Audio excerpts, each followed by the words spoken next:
Let's go!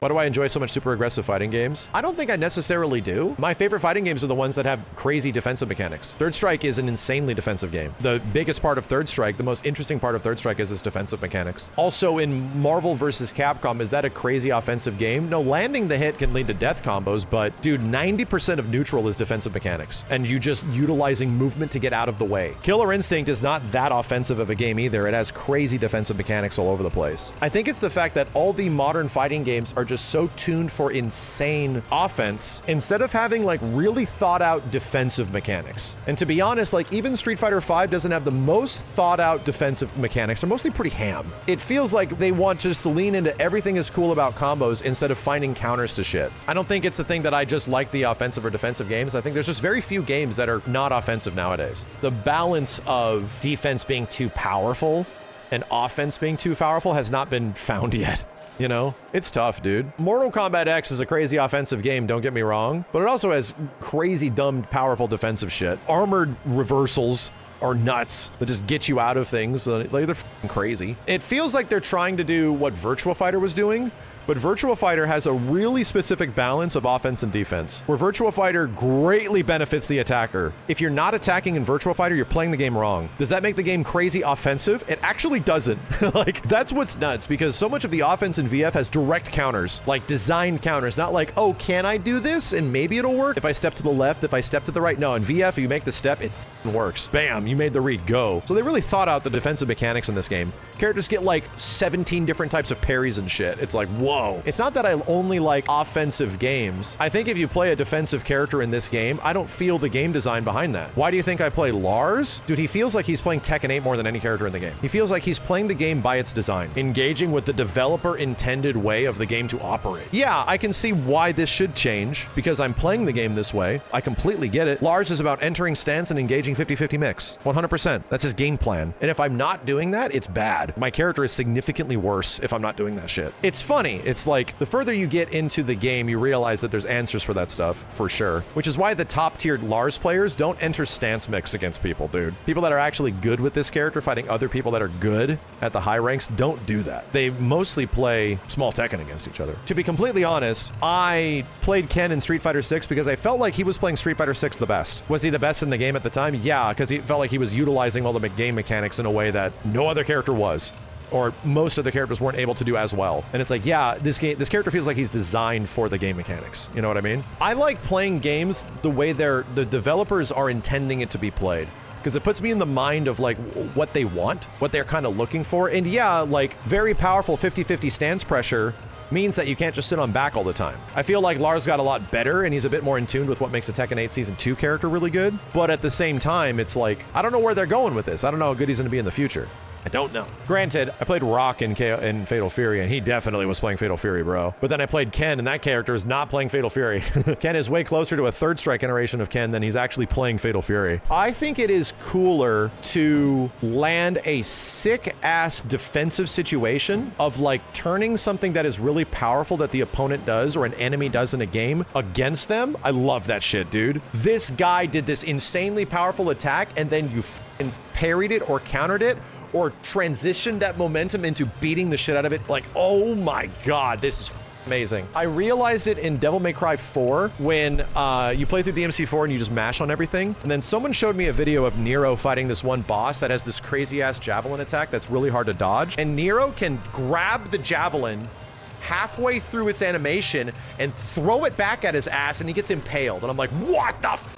This is amazing. Holy shit, that is so cool. Holy f. I love it, dude. That's the shit that I love. I love turning what is really powerful offensive options into an answer. You know what I love in this game? I like high and low crushing people really, really hard. I love sidestepping people, which is what gets me killed, because I don't know where to sidestep. I think it's fun as fuck. I love sidestepping, and I love ducking highs. I like people committing to big-ass high attacks and ducking it and just boom, bitch, fly it up. Here's my full ass combo. I love that shit. I do not as much enjoy doing like close range stand one plus pressure and 50-50ing people. It gets me good results, but I don't like doing it nearly as much. I love whiff punishing the fuck out of people. I love whiff punishing specifically, and I love high crush, low crushing bitches. Somebody went for some super powerful low, and I like orbital. Love it. Oh, damn. That feels good. Getting somebody's big ass string that seems hard to deal with, and that last hit was a high, and I duck it, bam. Sidestepping, dude, completely. This bitch is like, blah, blah, blah, blah, blah, and you just walk around them, and I look at them from the back, I'm like, dumbass. And then I grab them with Lars's back throw, and I bend them over the fucking knee and like break their neck and flip their body. I could do the big 75 to 80 damage punish. I never do the back turn punish because his back throw is like, idiot, crack, throw his bitch ass, idiot. I love it, dude. It's so cool. My back turn punish can do 100 damage. I never do it because the mental satisfaction I get off back throw of walking around somebody's dumb string feels amazing. Like, whoa. I honestly play Tekken 8 for those moments. I literally do. I don't specifically enjoy just labbing, like, never let to get you play situations. I only do that because I'm trying to rank up. So long story short, like, it seems like you're good at the offensive stuff. Like, do you only like offensive games? Or do you only like hyper-aggressive games? Not necessarily. It's just the way these games want me to play them. A good question. And I understand why you would assume it. It was actually a very good question. Would you like Tekken 8 without heat? You know what I would like? I wouldn't take away heat entirely, but I would not have it be available right at the start, where you have to deal with hyper-ass armored power crushes all the time, and also heat activators that also have armor, where it's like, oh, here's my turn, my turn, my turn. Heat activate, still my turn. It's like, shit, dude. Even if it was like at 50% and then rage is at 20%, I'm fine with that. Just make it that like you don't have access to it immediately. In the first interaction, you get it. Like, I think that's a little excessive. Even in Guilty Gear shit, dude, which is like a notorious meter-friendly series, they're gonna give you a lot of shit to work with in Guilty Gear, right? You're supposed to cash out everything at the end of a round, so it feels like, oh, I always have meter to work with. Even in Guilty Gear, you start off with nothing. And the whole point is to expel it because, oh, I need to use it. If I don't use it, I'm stupid. It's not coming back. I like that aspect of it. I do. I enjoy it. I enjoy like, oh, I need to dump everything I got into this round. If I don't, I need to get better at that. I'm okay with that. But I think like on first activation, like right out the gate, that's your problem with drive meter, right? But the importance of the entire game is around drive meter, you know? And you also don't get access to supers, so you can't do that much damage. In Street Fighter, you get your big supers in like round 2 or 3. Everything about drive meter is like every interaction changes it, you know what I mean? Like every single thing you do has an impact on drive meter. So mostly Street Fighter 6 is about drive management more than anything, more than any other aspect. So I understand what you mean. You wish you didn't have to worry about it all the time, but like, that's the way it's designed, dude. It's designed for things to be just out of the cusp of your reactions, and you have to play these games more mentally. It's one criticism I actually have of Tekken 8 and Street Fighter 6. Dude, so much of these games is mental. Like, almost too much. In Street Fighter 6, a huge part of Street Fighter 6 is you mentally conditioning yourself of what powerful options do you need to be ready for, and which ones do you choose to focus on, because if you focus on these two, you can't anti-air anymore. If you focus on anti-airing in this, you can't react to drive impact anymore. If you do this and that, drive rushes are going to whoop your ass, no matter what. Everything in Street Fighter 6 is designed in a way to specifically make it that you cannot react to anything. Tekken 8's the same way, bro. There's a reason why they gave characters more bullshit than ever before, because there ain't no way 99.9% of people are gonna be ready to deal with every character's bullshit.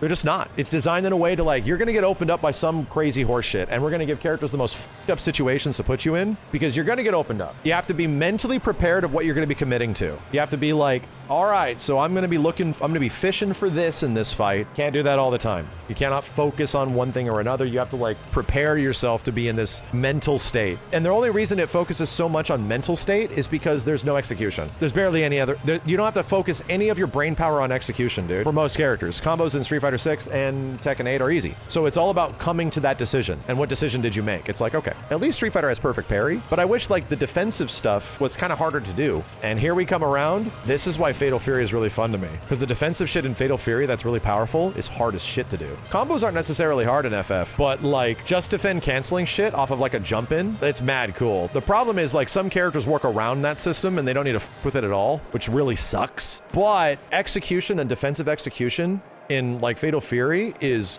crazy. It's mad powerful, dude. It's just that not everybody needs to play the game that way because your character can sort of circumvent it. In the exact same way that Chun and Yoon can just circumvent the entire defensive system in Street Fighter 3 Third Strike and they just play their own game. No one plays City of the Wolves because fighting games will never sell themselves on gameplay alone. If you want to see fighting games that are specifically designed around like quite literally just gameplay and gameplay alone for the most part, that's like 2XKO and Fatal Fury. 2XKO ain't directly appealing to League players, my dude. It's for fighting game fans. So we're currently in like an experimental phase where it's like, can a fighting game sell itself specifically on just being like a fighting game ass fighting game? And for Fatal Fury, it didn't work out very well because there was a bunch of other bullshit that I had to deal with. You know what also plays like an old fighting game?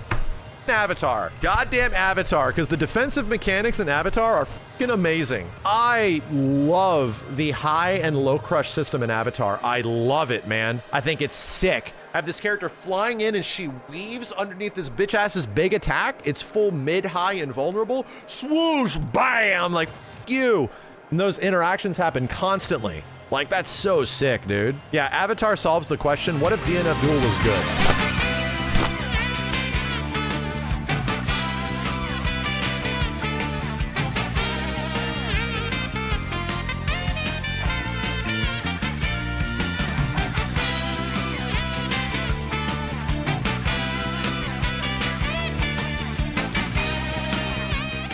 Will you guys stop each other? Literally talking about shit.